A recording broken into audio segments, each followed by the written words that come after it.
So kita nyo, sinisindihan na po yung kahiligan ng mga Pilipino na kinakain nila most likely everyday. Ito po yung gawa sa harina na kung saan ay hindi pala ito natutunaw. Nakakasama pala ito sa bituka at ito po ay gawa sa plastic. Kung i-imagine nyo, nakikita nyo, halos ang lakas ng kanyang apoy. Pwede po siyang gawing panggatong mga kaibigan. Naaamoy ko po yung plastic, naaamoy ko din po yung baho niya na which is ito po yung gawa sa harina mga kaibigan. At itong papatayin po, nakikita nyo, pwede po itong gawing panggatong kung saan ang karamihan sa mga Pilipino mahilig po kumain ng tinapay o kahit anong klaseng gawa ng harina. Ikaw po ba'y mahilig sa tinapay? Ikaw po ba'y mahilig sa ganitong pagkain? Kaya panoorin nyo po itong video na to at tatalakayin po natin ang tungkol sa white refined flour at bakit kailangan mong umiwas sa mga pagkain nito. Hindi natutunaw po mga kaibigan at parang plastic.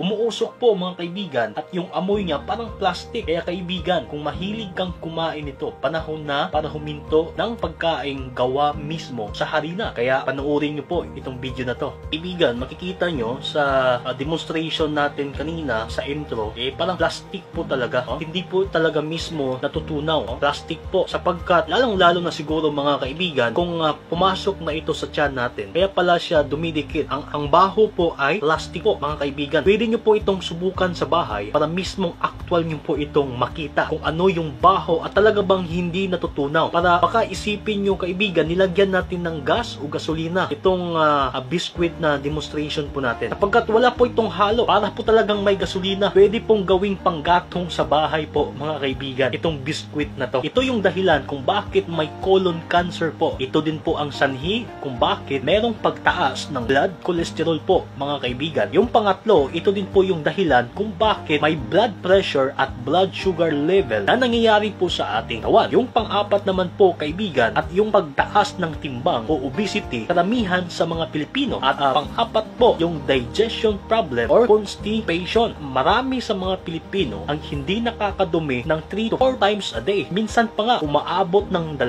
hanggang 3 araw tsakan po nakakadumi ang mga kaibigan po nating Pilipino.